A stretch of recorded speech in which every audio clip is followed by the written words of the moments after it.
Bonjour à toutes et à tous. Vous le savez, le président de la République a renforcé, à compter d'aujourd'hui, les mesures de protection pour limiter la propagation du virus Covid-19.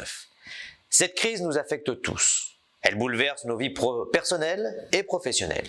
Elle oblige à des organisations nouvelles et demande à chacun des efforts considérables.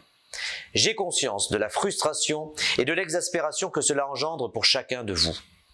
Je veux vous dire à tous de ne rien lâcher et de ne pas céder à la tourmente de cette période. Au cœur de l'incertitude, comme nous l'avons fait au cours des mois passés, le département et ses équipes restent à l'écoute de chacun d'entre vous. L'ouverture des services publics est maintenue sur l'ensemble du territoire. Cette crise a plus que jamais démontré que le département est l'échelon pertinent, la structure adaptée pour faire face à la situation. Il a montré sa capacité d'intervention en proximité, tout en révélant son agilité pour ne laisser personne sur le bord du chemin. Déjà, l'an dernier, notre collectivité a assumé son rôle protecteur en coordonnant toutes les initiatives citoyennes, vos initiatives, pour la confection et la distribution de masques. Immédiatement, les établissements et structures au service des personnes âgées et handicapées ont été accompagnés.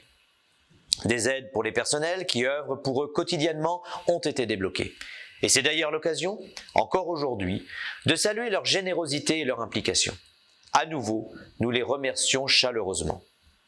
J'ai également une pensée pour tous les personnels de santé, sur le front depuis plus d'un an maintenant.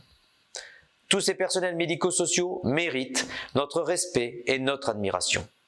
Nous les soutenons et les encourageons encore dans leur mission.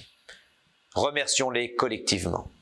Enfin, je veux redire que depuis un an, nous avons mobilisé un fonds d'urgence, le fonds Charente Renaissance, pour assurer un soutien financier à toutes les structures culturelles, sportives, associations d'insertion et autres partenaires du département.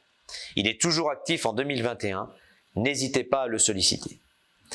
Comme nous l'avons fait, nous agirons encore pour l'éducation des collégiens charentais, mais aussi pour tous les enfants confiés, afin de garantir la continuité pédagogique. Nous avons insufflé de nouvelles actions en faveur des étudiants afin de les soutenir dans cette période difficile. Nous poursuivrons. Le président de la République l'a rappelé. L'éducation n'est pas négociable. Je partage pleinement cette affirmation. La jeunesse doit être une grande cause des années à venir, je m'y engage. Détermination, proximité, écoute et accompagnement guident notre action. La solidarité, toutes les solidarités, humaines et territoriales, sont au cœur de nos missions. Bien plus encore, elles sont nos priorités. Nous l'avons exprimé au service de l'État, nous soutenons toutes les initiatives pour accélérer la vaccination en Charente. Une équipe mobile du département est déjà opérationnelle auprès des établissements d'accueil de personnes âgées.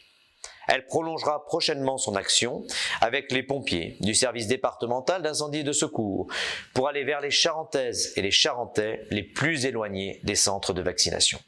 Enfin, au quotidien, des professionnels de santé du département, tout comme le laboratoire départemental, participent à la vaccination dans les 16 centres du territoire. Le département répond une nouvelle fois présent. Le département et l'ensemble de ses agents, que je tiens à remercier pour leur engagement, sont pleinement mobilisés à vos côtés pour répondre à vos besoins et vos attentes. Vous pouvez compter sur nous. Continuons ensemble nos efforts. Protégez-vous, protégez les vôtres, respectez les gestes barrières. Ensemble, gardons l'espoir. Nous saurons faire face à cette crise sanitaire. Je crois en notre capacité collective pour un avenir meilleur auquel nous aspirons tous.